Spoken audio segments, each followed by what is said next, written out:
Ya, sebagaimana Rasulullah SAW bersabda, "Idza mata ibnu Adam, inqata'a 'amaluhu illa min thalath, shadaqatin jariyah, aw 'ilmin yuntafa'u bihi, aw waladin salihin yad'u lahu."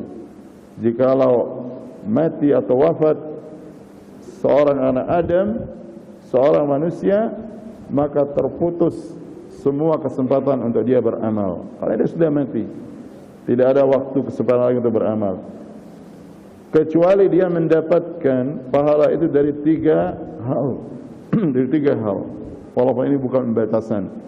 Pertama, dari sedekah jariyah dia membangun masjid, dia bersedekah, dia membeli mushaf lalu dibagikan kepada orang, dia membantu penuntut ilmu, ya, kemudian dia membangun pondok, ya, untuk majlis-majlis ilmu, majlis Al-Quran dan Sunnah. Itu semua amal jariyah, wakaf yang dia berikan. Walaupun dia wafat, itu tetap mengalir.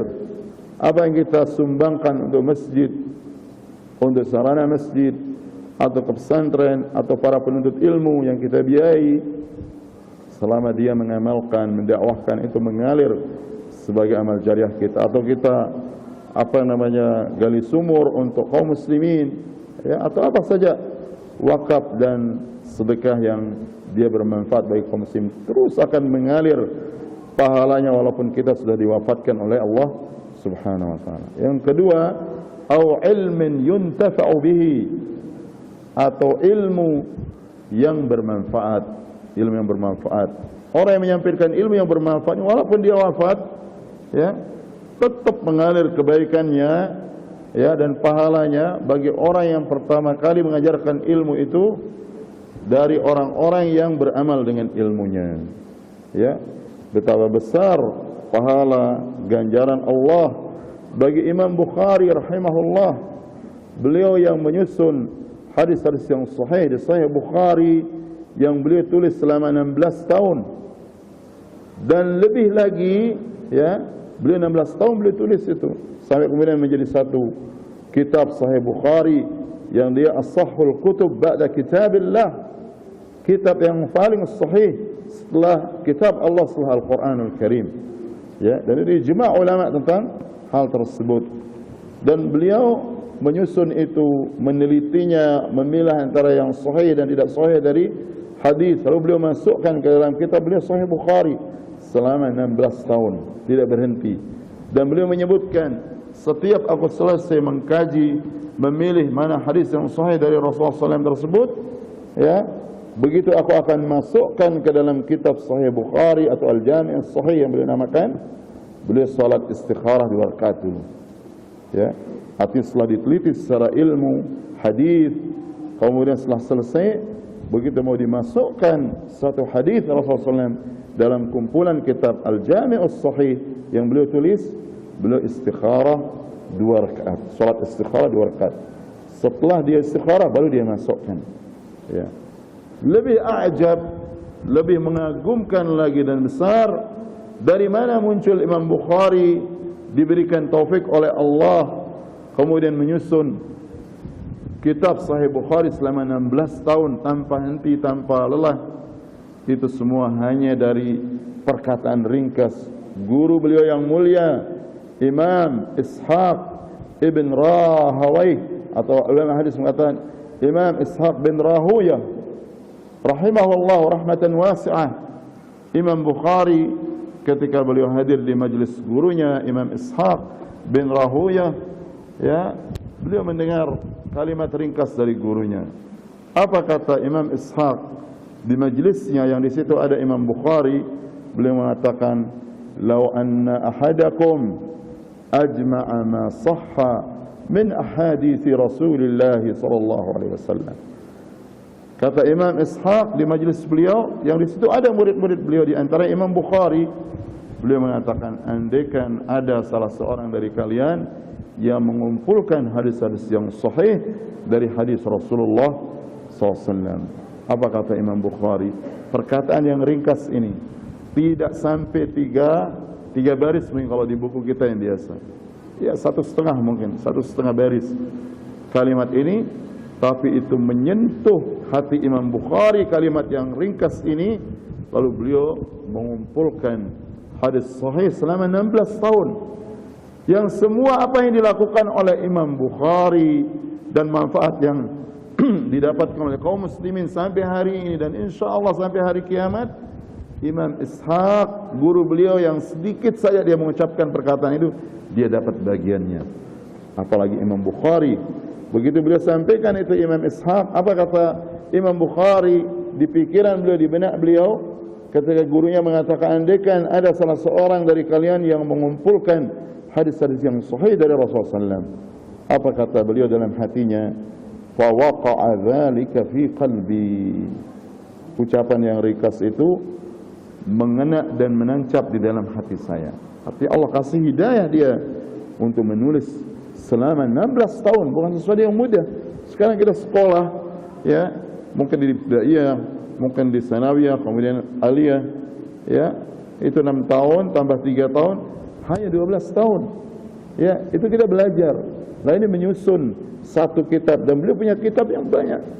Ya, beliau punya kitab At-Tarikh Al-Kabir, kemudian Khalqu Af'al Al-Ibad, dan juga kitab-kitab yang lain yang beliau susun. Kemudian beliau juga menuntut ilmu dan sebagainya.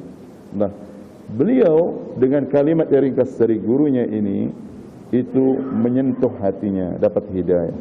Oleh karena itu kita yang menjadi guru, yang menjadi da'i, menjadi ustaz, jangan kita meremehkan ucapan yang kita sampaikan. Atau kita sebagai orang tua yang menasihati anak, boleh jadi kalimat kita itu menjadikan, misalnya anak yang biasa masih kecil, lalu kita doakan, lalu kita arahkan, coba kamu belajar supaya kamu menjadi orang alim. Kalau kita yang mengatakan itu bukan orang alim, tapi boleh jadi dia menjadi orang alim kelak, bermanfaat bagi umat, dan semua kebaikan dan pahala yang didapatkan dan dari murid-muridnya orang yang dia nasihati ini, dia akan mengalir kepada kita yang hanya menasihati dengan ringkas. Oleh karena para orang tua, jangan lupa kita berdoa dan mendoakan anak-anak kita, karena doa para orang tua itu mustajab. Bahkan walaupun orang tua itu fasik, dia doakan anaknya supaya menjadi orang alim, mustajab doanya. Walaupun orang tua itu dia kafir, bukan muslim, karena doa orang tua itu mustajab di sisi Allah Subhanahu wa taala. Rasulullah SAW mengatakan, da'watul walidi mustajabah. Doa seorang tua itu dia mustajabah, dijawab oleh Allah Subhanahu wa taala.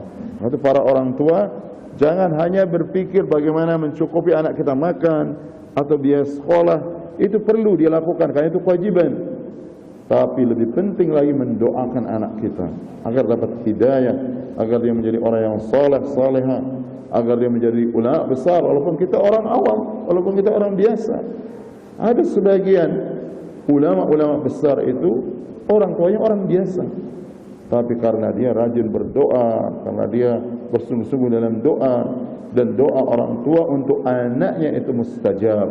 Itu nas hadis Rasulullah SAW. Ada seorang ulama hadis, dan ini saya pernah sebutkan di beberapa majlis, ya, ada seorang ulama hadis bernama Syekh Hamud At-Tuwaijiri.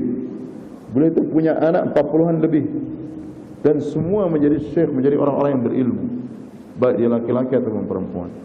Ya, sampai murid-muridnya itu heran. Biasanya orang alim itu kadang-kadang tidak ada anaknya yang jadi orang alim. Saya Imam Zahabi mengatakan, orang yang paling zuhud terhadap anaknya, artinya tidak dia urus, biasanya itu orang alim, karena sibuk mengajarkan orang, tidak mengajarkan anak-anaknya. Ya, oleh karena itu kita harus berhati-hati dalam masalah ini. Nah, beliau pernah ditanya oleh muridnya, bagaimana engkau mendidik anak-anakmu yang 40-an ini kok bisa semua jadi orang yang berilmu? Kata beliau, padahal beliau seorang alim yang bisa mengajarkan anak-anaknya. Beliau mengatakan, saya terus dan ibunya berdoa untuk anak-anakku supaya menjadi orang yang soleh, menjadi orang yang alim, dan itu semua kemudian dimudahkan oleh Allah Subhanahu wa taala. Karena itu kita kaum muslimin, para orang tua, bapak-bapak, ibu-ibu, kalau sudah diberikan rezeki anak, kita banyak doakan supaya anak-anak kita ini menjadi orang yang soleh dan solehah. Ya, walaupun itu tidak ada jaminan, tetapi ini ada jaminan Rasulullah SAW bahwa doa orang tua itu mustajab. Dan ini harus kita perhatikan. Jadi majlis-majlis ilmu kita datangi. Ya, kalau di situ ada keberkahan, kebaikan. Para malaikat itu turun di majlis-majlis ilmu dan wajib kita imani karena Rasulullah SAW yang beritakan. Walaupun kita tidak lihat dalam hadis yang sahih, Rasulullah SAW mengatakan innallahi malaikatan sayyahin. Innalillahi malaikatan sayyahin yaltamisuna hilaqadz dzikr atau hilaqal ilm. Sungguhnya Allah memiliki para malaikat yang ditugaskan khusus keliling di dunia ini untuk mencari majlis-majlis zikir, majlis-majlis ilmu yang dibacakan Quran, yang dibacakan hadis Rasulullah SAW, orang-orang yang bertasbih, bertahmid dan sebagainya. Ya, datang para malaikat itu keliling cari di dunia ini yang memang ditugaskan oleh Allah. Lalu begitu sebagiannya mendapatkan kumpulan majlis-majlis ilmu, orang berkumpul untuk ilmu, untuk berzikir dan sebagainya, berzikir dengan tasbih, tahmid dan takbir dan seterusnya, maka malaikat yang menemukan mereka itu akan mengatakan halummu ila hajatikum, kalian kemarilah. Dia panggil yang lain, kalian datang kepada hajat kalian. Ya, dan itu wajib kita imani. Kayak hadis sahih